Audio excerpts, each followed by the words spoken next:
It's National Police Week, the week we're supposed to honor our men and women in blue. And many officers say we won't get our hopes up because President Obama has tarnished their reputations. This, for example, during his speeches on race. When it comes to policing in communities of color, that we are going to be scrupulous in investigating cases where we are concerned about the impartiality and accountability that's taking place. Put simply, we all need to hold ourselves to a high standard, particularly those of us in positions of authority. Retired lieutenant, of course, police officer, so frustrated he wrote this letter to the president. Quote, your words, deeds, and actions directed over the years as individual officers and the police community as a whole have helped not to heal, but to drive a wedge between those who serve and the communities they swore to protect. Lieutenant Randy Sutton joins us right now, who sent that letter to the White House and joins us. Really, what prompted that? Was it one incident in particular, or was it the series of messages you were getting from 1600 Pennsylvania Avenue, Lieutenant? Oh, this is a culmination of things that I've been watching from the White House since this president took office, beginning when the Cambridge police officer made an arrest of somebody that he was acquainted with, and he instantly came out with negative comments about that particular officer. And then it has snowballed. It's gotten worse and worse and worse, up to and including this last couple of weeks where the unrest has been incredible. So not only is it my feeling, but I have been contacted quite literally by thousands of law enforcement officers across the country about the feelings that they have. They're feared. They believe they're under siege, not just from people in the street, the people that are attacking them. You know, some people ask, is there really a war on cops? And that war exists. It not only exists with the blood running in the streets, where we saw last year an 89% increase in murders of police officers, with more than a dozen ambush attacks on law enforcement officers. So it's very real in the terms of blood. More than 50,000 law enforcement officers were assaulted last year alone. 50,000. It's a staggering figure. And the numbers are going up where your beat is too, correct? Oh, I buried two friends who were having lunch and were ambushed and murdered by two extremists, two terrorists. So there is a war, and it's not just the blood that's running in the streets. It's the hearts and the minds of the American law enforcement officer who feels like they can't do anything right because no matter what they do, they get this criticism, not only from a mob, right, but from the President of the United States, who just cannot find it within himself to actively support law enforcement in a meaningful way. Lieutenant, very well said. We're running out of time, but I want to find out what is the pin on your lapel? This is very significant. Today is the National Law Enforcement Memorial Day, where we honor those who have fallen. The black stripe there indicates my mourning for my brothers and sisters who gave their lives in the line of duty. Well, we got your back, Lieutenant. Just know that. Lieutenant Randy Sutton, thanks so much. Thank you. With rioters throwing rocks and protesting against police, how much danger are officers in now, and what is being done to protect them?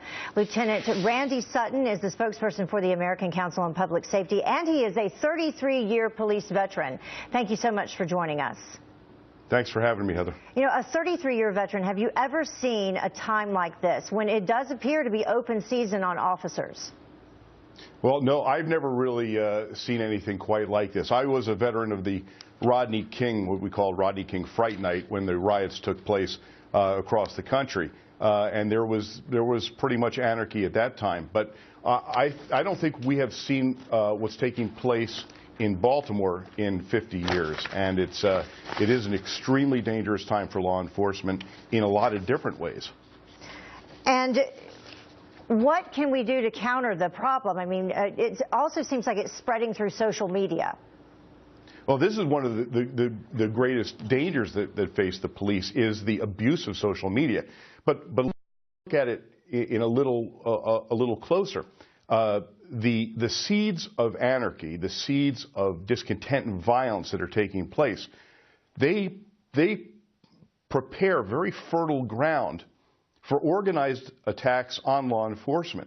And when you look at organized gangs, criminal gangs, they present a tremendous threat to law enforcement. They always have, but now with what has been taking place recently, this gives them a further impetus, and it gives them an opportunity to target law enforcement in that anarchy, in that chaos of what is taking place in the streets of Baltimore, Ferguson, and wherever the next city is that this takes place. And this isn't the first time that we've seen this, where these groups have come together, said that they're going to bond together. We saw it, as you just mentioned, in Ferguson as well.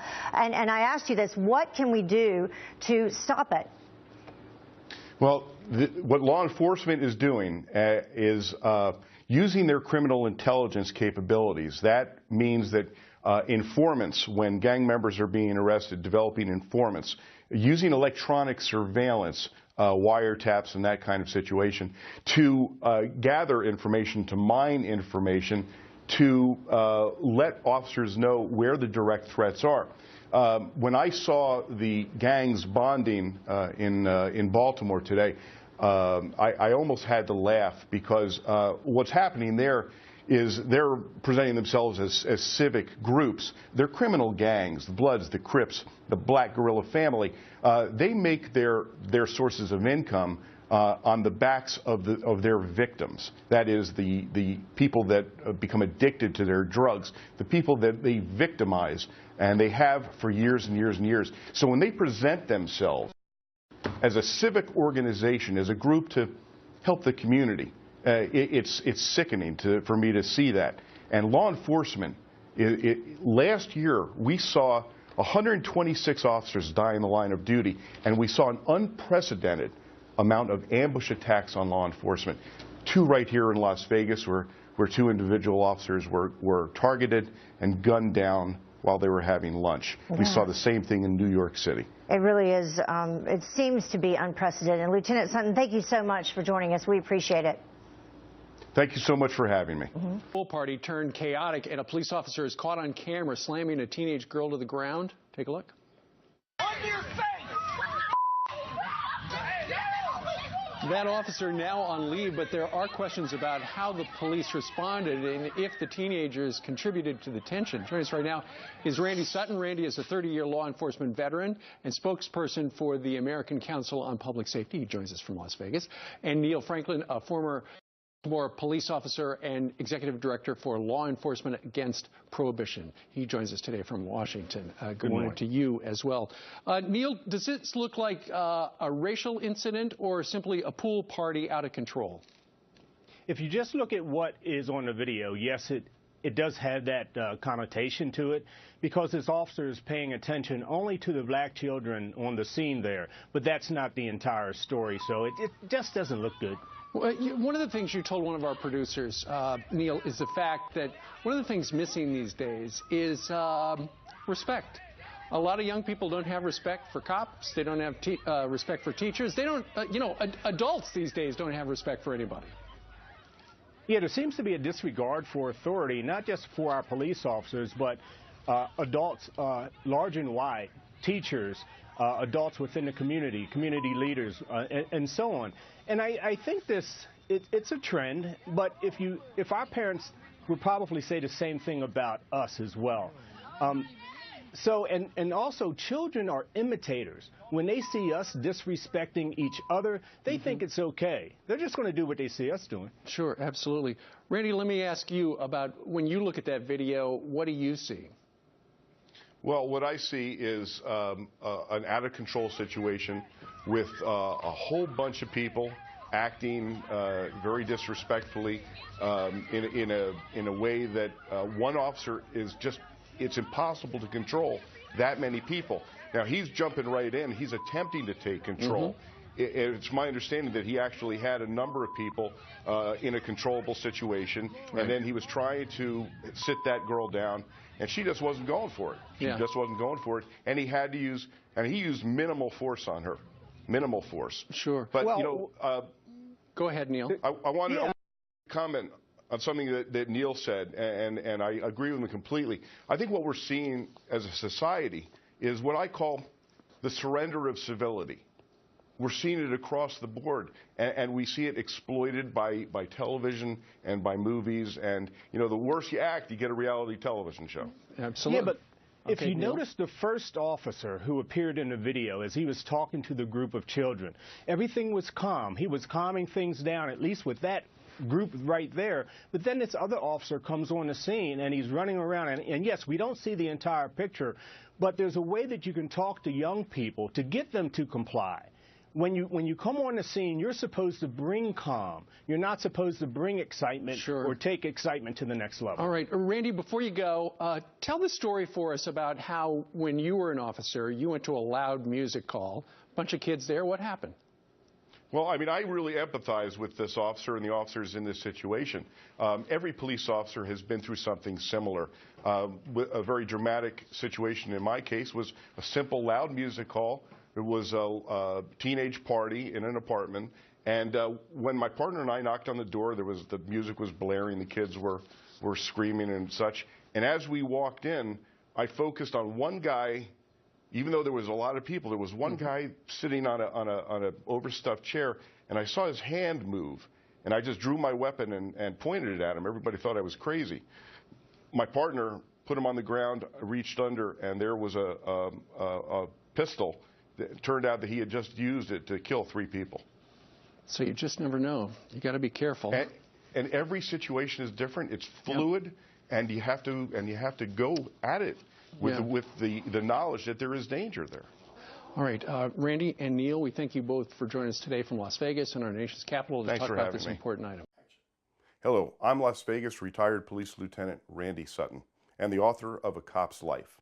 As the blood of American police officers is being spilled in the streets of our towns and our cities, I read a headline in the LA Times that, quite frankly, I find more than disturbing, and unfortunately reflects on and demonstrates the political wing of the war on cops. The headline, LAPD urges officers to be community guardians, not warriors on crime. It goes on to say, departments across the country are taking steps to replace the warrior mentality, directly in line with the Obama softer policing political agenda. Allow me, as a 33-year police veteran and survivor of law enforcement combat, to bring a dose of reality to this new marshmallow world approach to policing. The cop who is not capable of being a warrior is the next dead cop, and I've buried too many police officers to stand silent as the alleged leaders of this nation lead them to the slaughter. Clearly, those who decry the warrior mindset don't understand what it is, and I will explain it in the words of a cop. To be a warrior does not mean to be at war. It means that to embrace peace and protect justice, I must be willing and able to fight for the people that I serve. Being a warrior, I understand that cruelty is nothing short of dishonor, and dishonor cannot be forgiven within the warrior community.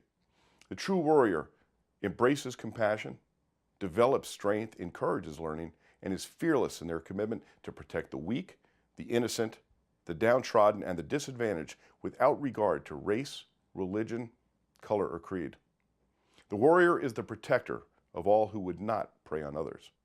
But to those who would take advantage of the weak, who would steal, who would inflict pain and cruelty upon the innocent, the warrior shall be a relentless enemy, sworn to bring them to justice.